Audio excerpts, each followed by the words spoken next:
참으로 하나님의 은혜가 아니면 온전히 설 수 없음을 고백합니다. 어둠 속에서 헤매고 있는 우리의 손을 잡아주시고 날마다 주님의 그 크신 은혜를 경험하며 주님께 고백하며 살아갈 수 있도록 주님 인도하여 주시옵소서. 주님, 이 시간 말씀을 같이 나누고자 합니다. 성령이 충만하게 임재하여 주셔서 이 시간 같이 말씀을 나눌 때 주님의 말씀으로 우리가 변화를 받고 깨달아 주님의 말씀대로 살아갈 수 있도록 주님 인도하여 주시옵소서. 이 모든 말씀 예수님의 이름으로 기도합니다. 아멘. 네. 제정 러시아 때 일입니다.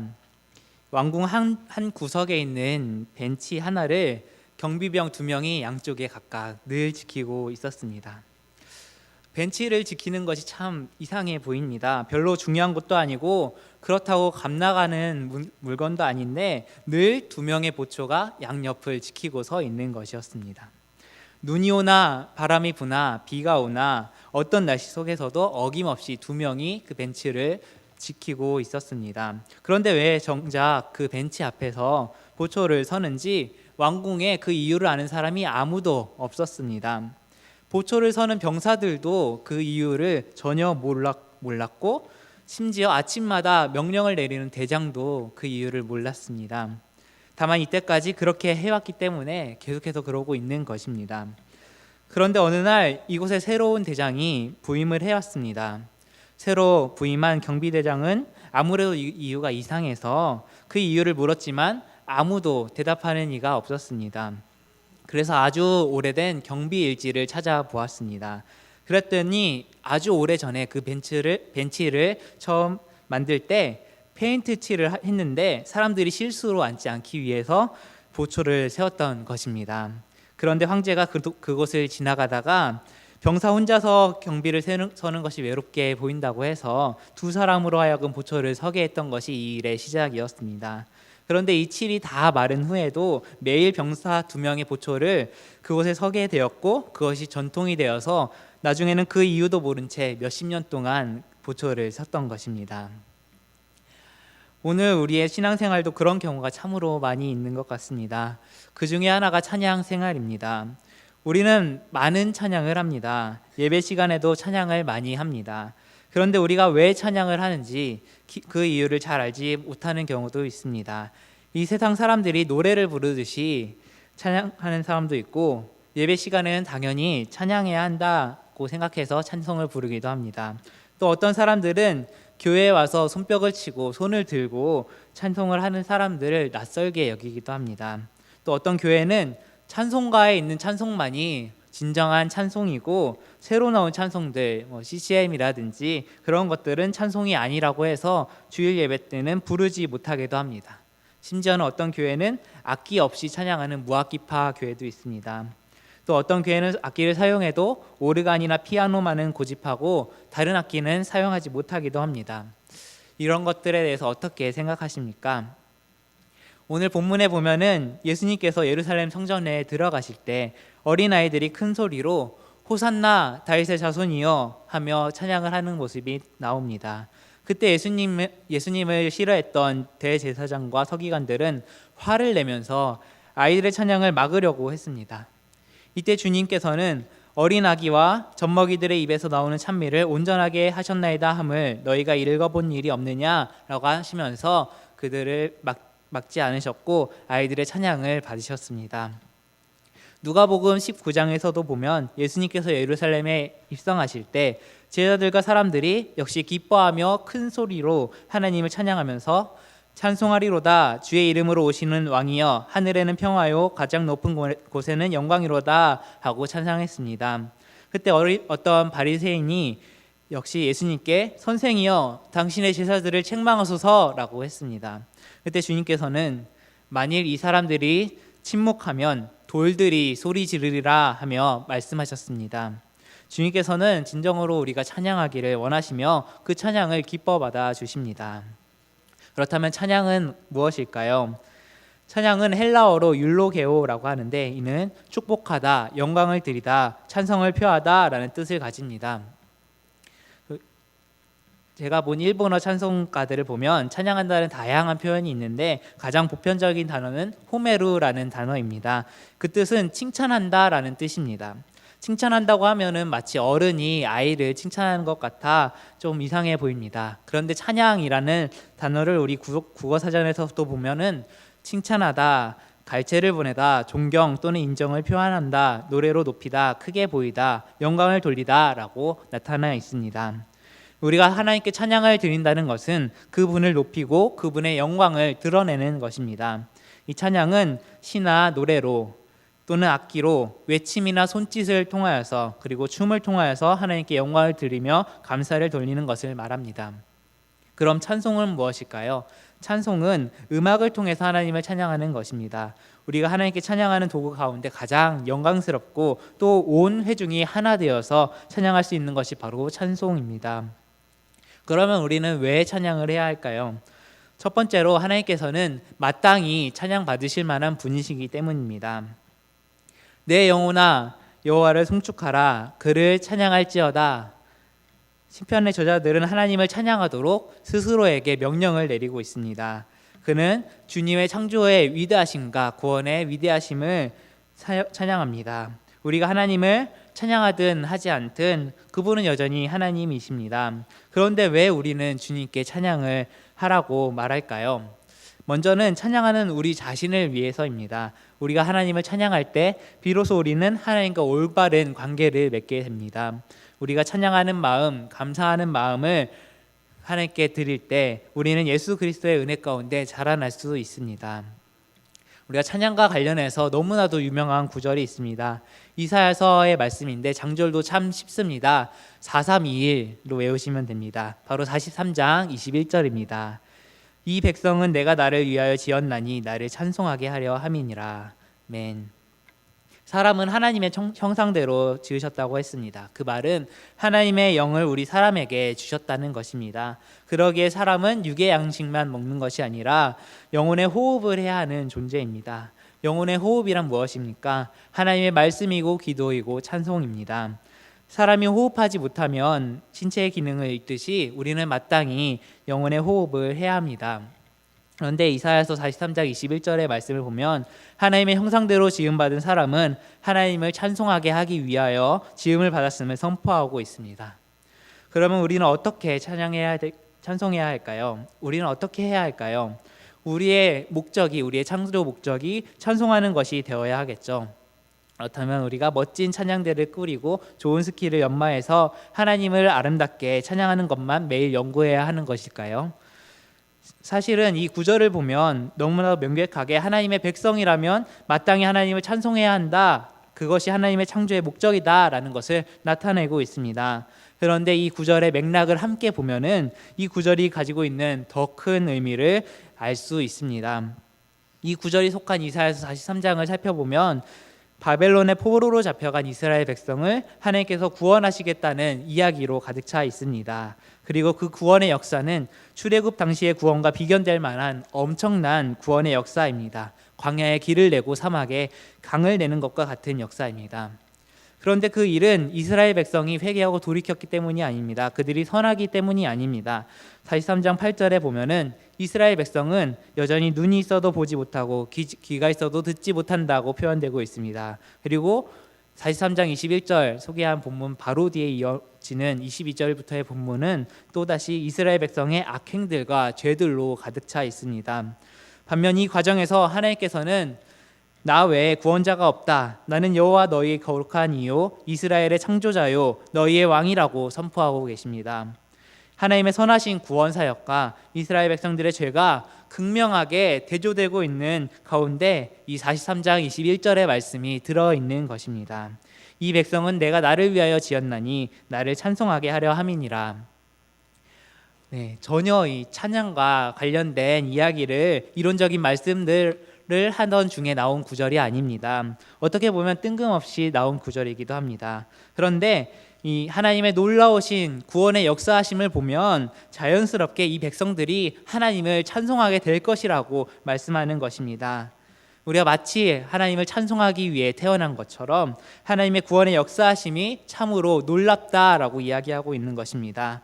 우리가 명령이기 때문에 하나님을 의무적으로 찬양하는 것이 아니라 하나님의 놀라우신 역사하심을 안다면, 하나님의 그 놀라우신 은혜를 안다면 우리는 자연스럽게 너무나도 당연하게 하나님을 찬양할 수밖에 없다는 믿음의 고백이 들어있는 것입니다.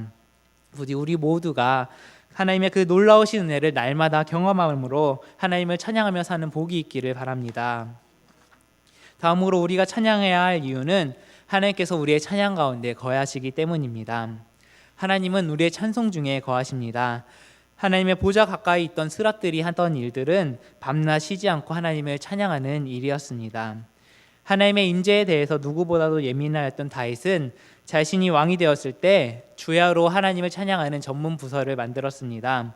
사실 하나님의 나라는 예수님의 탄생과 순환과 부활과 승천에 이어서 성령님의 강림하심으로 이 땅에 실제적으로 임하게 되었는데, 사도행전 2장의 말씀을 보면 성령님의 강림과 함께 나타난 최초의 표적인 방언의 가장 근본적인 목적은 하나님의 큰 일을 선언하는 일종의 찬양의 모습이었습니다. 그렇기 때문에 사도 바울은 에베소 교인들에게 성령으로 충만함을 받으라 라고 명령하면서 성령 충만의 가장 첫 번째 모습으로 시와 찬송과 신령한 노래들을 가르칩니다. 즉 성령에 충만하다는 의미는 하나님의 임재 가운데 살아간다는 의미이면서 하나님께서 찬송 중에 거하신다는 것입니다. 찬양은 이처럼 하나님의 임재 속으로 들어가는 지름길이며 그분의 영광 속으로 들어가는 길입니다. 하나님은 우리의 찬양을 사랑하십니다. 하나님은 우리의 찬양을 너무나도 기뻐하셔서 우리가 찬양할 때 우리의 찬양 가운데 함께 거하십니다. 그렇다면 찬양은 우리에게 어떤 유익들이 있을까요? 먼저 찬양하는 곳에는 믿음의 역사가 일어납니다. 바울과 실라가 빌립보에서 주의 복음을 전하다가 옥에 갇히게 되었습니다. 바울은 비록 온몸에 매를 맞아 아프고 쑤시고 쓰라리고 저려왔지만, 발에 착고가 채워져서 불편하고 힘들었지만 바울과 실라는 한밤중에 기도하기 시작했습니다. 그리고 그 기도는 곧바로 하나님께 드리는 찬양으로 이어졌습니다. 바울과 실라는 다른 죄수들이 자는 것을 방해하는 것을 두려워하지 않았습니다. 다른 죄수들이 바울과 실라가 기도하고 찬양하는 목소리를 들을 수 있었던 것입니다. 그때 어떤 일이 일어났습니까? 갑자기 큰 지진이 일어나서 옥터가 움직였고 옥문이 다 열리고 모든 사람의 매인 것들이 다 벗어진 것입니다. 물론 바울과 실라의 발에 채워졌던 착고도 다 벗어졌습니다. 사도 바울은 이렇게 하나님을 찬양하는 사람이었습니다. 찬양이 이렇게 기적을 일으킵니다. 모든 것을 열리고 모든 것을 움직이고 모든 묶었던 것들이 풀어지는 기적이 일어나는 것입니다. 그리스도인들의 찬양 생활은 이처럼 권능이 일어나는 것입니다. 이러한 일로 바울과 실라를 지키던 간수도 구원을 받고 빌립보 교회의 개척 멤버로 참여하게 된 것입니다. 또 기도와 찬양은 이렇게 짝을 이루어서 하나님을 예배하는 핵심입니다. 야고보 사도도 우리에게 이렇게 권고합니다. 5장 13절 말씀입니다. 너희 중에 고난당하는 자가 있느냐? 그는 기도할 것이요. 즐거워하는 자가 있느냐? 그는 찬송할지니라. 아멘. 고난이 와도 이렇게 기도하고 기쁨이 있어도 하나님께 찬양을 합니다. 이것이 그리스도인의 생활입니다. 이렇게 사는 것이 성령 충만한 삶의 모습입니다. 이렇게 사는 것이 성령 충만을 유지하는 삶의 모습입니다. 우리는 언제나 찬양하고 또 기도할 수 있습니다. 이어서 에베소서 5장 18절 말씀입니다. 술 취하지 말라. 이는 방탕한 것이니 오직 성령의 충만을 받으라. 그리고 19절 말씀에 시와 찬미와 신령한 노래들로 서로 화답하며 너희 마음으로 주께 노래하며 찬송하라 라고 합니다. 이 말은 성령 충만과 찬양이 이어져 있음을 의미합니다. 성령 충만한 삶의 첫 번째 모습은 하나님을 찬송하는 삶입니다. 성령 하나님께 충만한 사람들은 하나님이 지으신 그 목적에 맞는 삶을 사는 것입니다. 혹은 하나님을 찬송하는 삶은 성령 충만한 삶을 유지하는 방법이고 더 나아가 성령 충만함을 받는 방법입니다. 여기서 음악적으로 잘하느냐 못하느냐는 것을 말하는 것은 아닙니다. 실제적으로 우리가 찬양하는 삶을 살아가는 것이냐라는 것입니다. 하나님께서는 시와 찬미와 신령한 노래들로 서로 화답하라 라고 말씀하십니다. 그러면 우리는 어떻게 찬양해야 할까요? 먼저 시편 134편 2절에 성소를 향하여 너희 손을 들고 여호와를 송축하라 라고 합니다. 히브리어로 찬양을 야다라고 하는데 이는 손을 내밀다라는 뜻을 가지고 있습니다. 그 말은 손을 들어 경배한다라는 것을 의미합니다. 우리가 찬양을 할 때 손을 들어 찬양하는 것과 같습니다. 아까 같이 불렀던 찬송 가사처럼 내 손을 주께 높이 듭니다. 내 찬양 받으실 주님, 내 마음을 주께 활짝 엽니다 라고 하는 고백입니다. 손을 들고 찬양한다는 것은 두 가지 의미가 있습니다. 먼저는 항복한다라는 의미이고 또 다시는 받아들인다라는 의미가 있습니다. 시편 47편 1절에는 너희 만민들아 손바닥을 치고 즐거운 소리로 하나님께 외칠지어다 라고 합니다. 구원과 기쁨의 찬양을 드릴 때 이번엔 손뼉을 치면서 찬양하는 것이 하나님께서 기뻐하신다는 것입니다. 다음으로 시편 150편입니다. 나팔 소리로 찬양하며 비파와 수금으로 쏘고치며 춤추어 찬양하며 현악과 퉁소로 큰 소리 나는 제금으로 높은 소리 나는 제금으로 찬양하라 라고 되어 있습니다. 바로 온갖 악기로 찬양한다는 것입니다. 우리는 불과 20년 전만 해도 어떻게 교회에서 이런 드럼을 가지고 찬양을 할 수 있느냐라는 논란이 있었습니다. 그렇지만 지금은 많이 정착되어서 도구로 유용하게 사용되어지고 있습니다. 심지어 요즘은 EDM이라고 해서 전자음악으로 찬양하기도 합니다. 외국의 유명한 찬양 그룹인 힐송의 영앤프리라는 팀이 그 대표적인 예입니다. 하지만 우리나라에서는 어떤 선교단체가 EDM 전자음악을 찬양에 도입했다가 많은 논란을 빚은 일이 있었습니다. 그런데 어떤 악기는